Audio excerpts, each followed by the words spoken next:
We mentioned the enormous fertilizer blast in Beirut, which flattened much of that city 4 years ago. I don't want to alarm anyone now, but a ship with 7 times more explosive fertilizer than that is currently bobbing off the Kent coast after being refused entry at ports across northern Europe for obvious reasons. It's a Maltese-flagged cargo ship called the Ruby, but the ammonium nitrate is from Russia.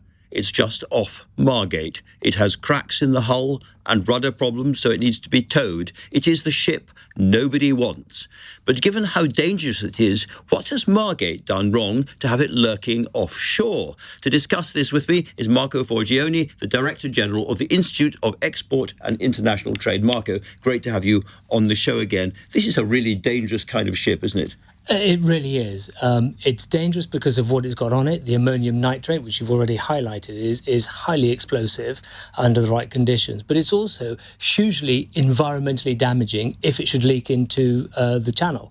And it would cause massive disruption to shipping, which would have to be diverted to avoid the immediate release. But then that ammonium nitrate would damage the seabed and the environment as well. And it's got cracks in it, and the rudder doesn't work either. So this is a real problem, because presumably we can't just say, well, go to another country, go across the North Sea. You can't get across the North Sea, probably. No, and it needs to be allowed to be given permission to transit through the channel and move on.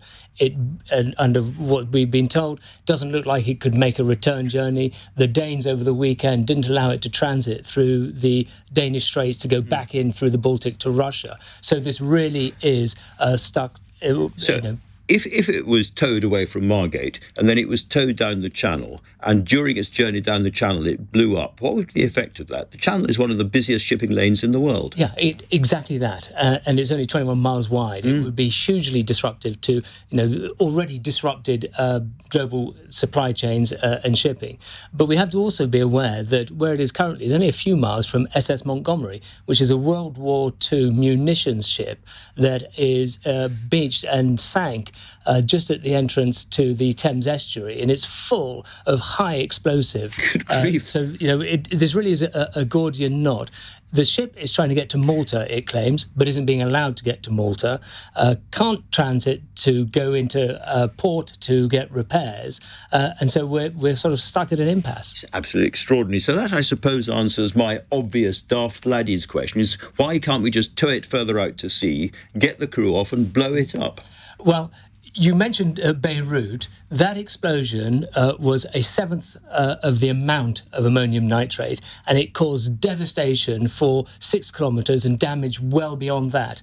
Multiply that by 7 times, and you just get a sense of the catastrophe that would be wrought if that were to happen, and the pollution that would be caused. So an environmental catastrophe, and even well out to sea, it would flatten houses and buildings and communities on the mainland of Britain. It certainly would cause a huge tidal rip that would have goodness knows what impact. I think I'm going to go to bed tonight worrying about this and stay up all night worrying about this as well. Marco, thank you so much for talking to us.